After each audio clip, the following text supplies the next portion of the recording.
All right, take two. I'm sure there were people who are used to instruments like this, probably yelling at the last video of what I had done wrong or something to check or something. And I must say, I wanted to talk about this.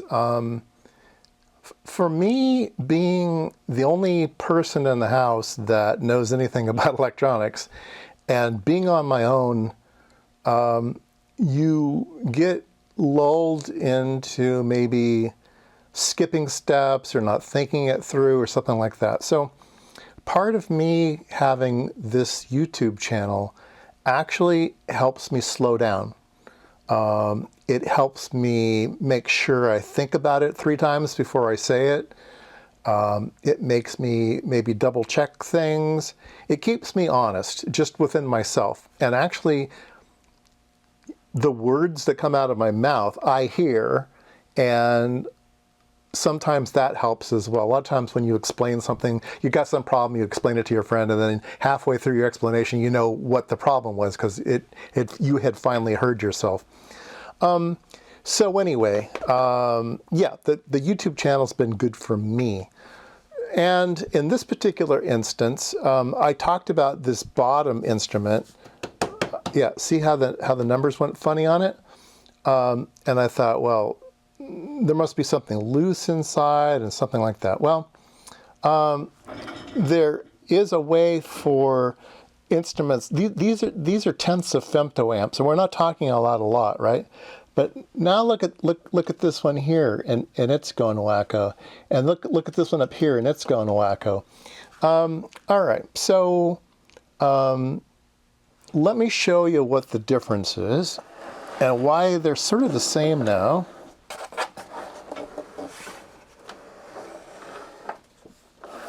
All right, let's make sure that's all on camera, yeah. So there is a little shorting bar here. Somebody pointed out that Pasternak still sells these.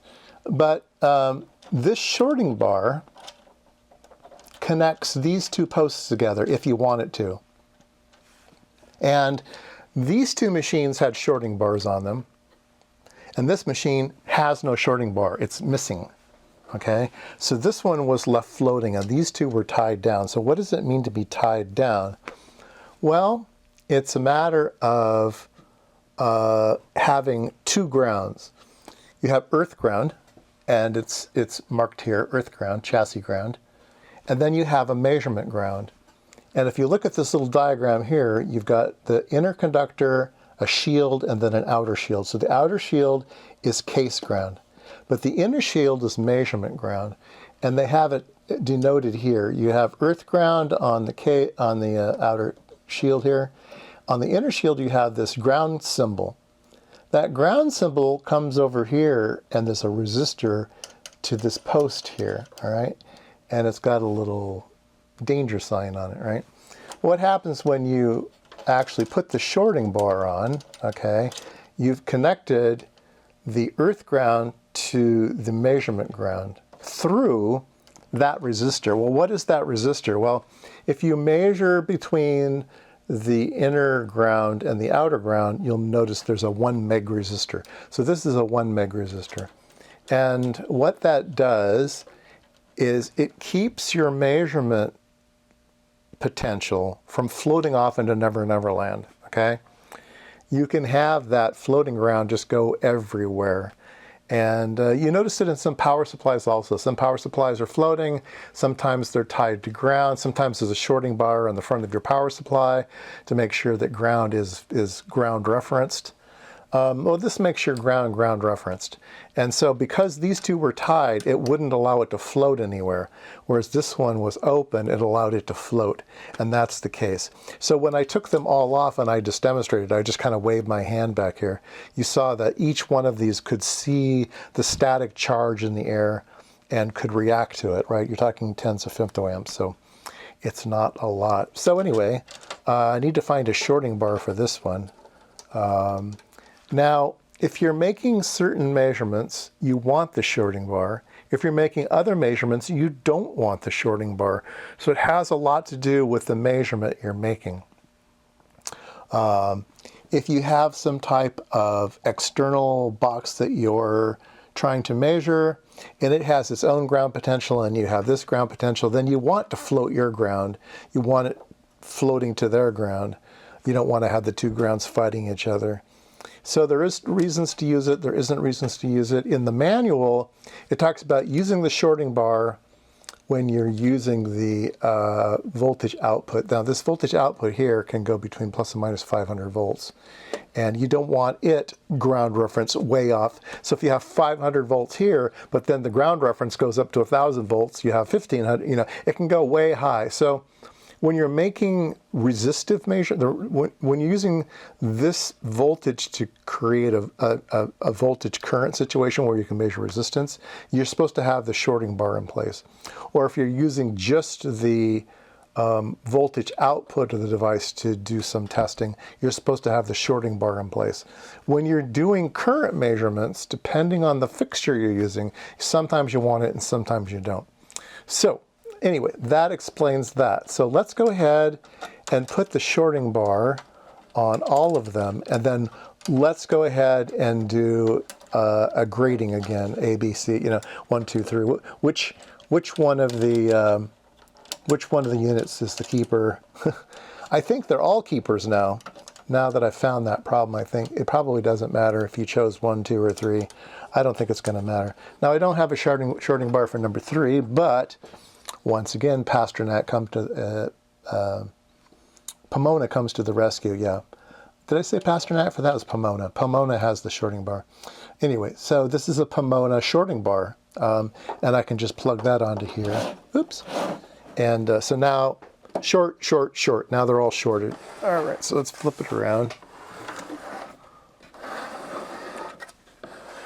And make sure it's on camera again. Okay, good. All right, so basically we are looking pretty good, and there's no waving the hands, nothing happens, right? All right, let's do a correct, a correct, and a correct. And let's put them all to ground reference.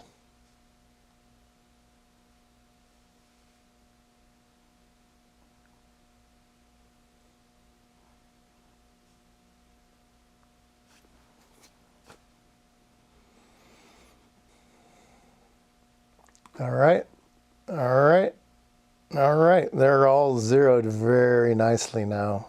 Very, very nicely. Okay, so let's put the test fixture on. And we've got minus 10.2, 998. That's a bit off. Let's go to 1. 0.991, 0.992. Let's look at the inverse. So this has sort of a offset. Let's look at this one. 981, 991. All right, and let's look at the bottom one.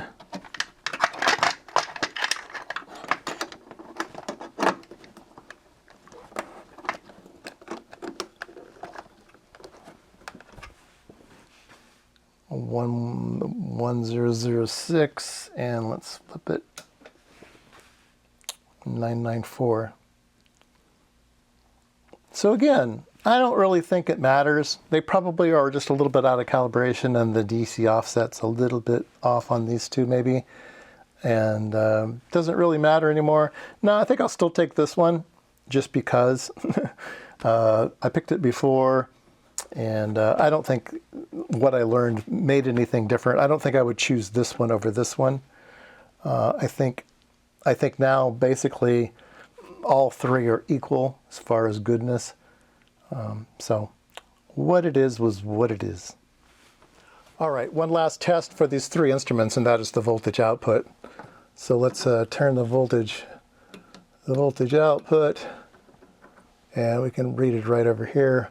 1 volt, 14 volt, 200, 3, 4, 5. Let's see here. We need to see if we can go to 500.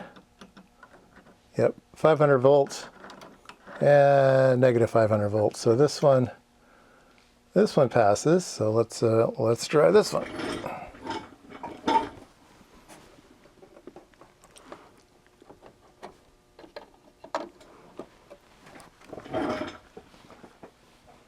All right, operate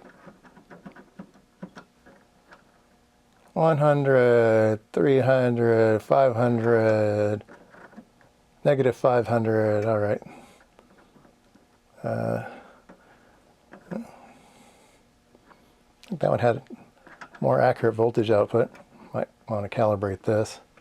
Anyway, let's check the bottom one. Go to 0.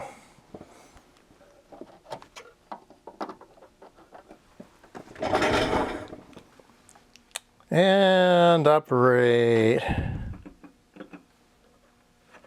100, 400, 500, minus 500. Huh.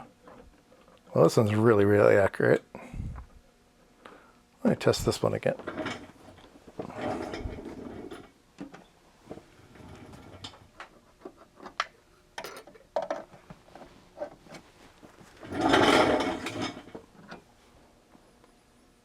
Yeah, this one's off a little bit. All right. I think this is a pretty easy calibration to do, but I mean, it's close. It does go way out here to the 0.1 ohms, 0.9.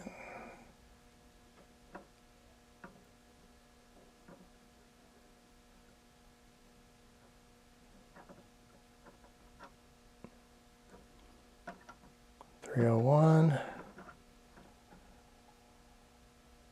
800. Let me try the top one.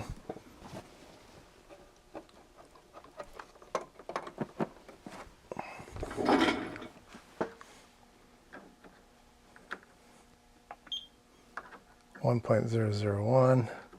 Let's go here to the 0.1. 0.1, 0.2, 0.6. Yeah, this is pretty accurate. Maybe I like this one better. For voltage output, maybe this one's better.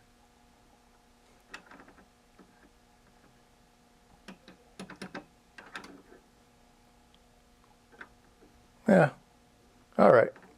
So this one's I think this one's the keeper right now.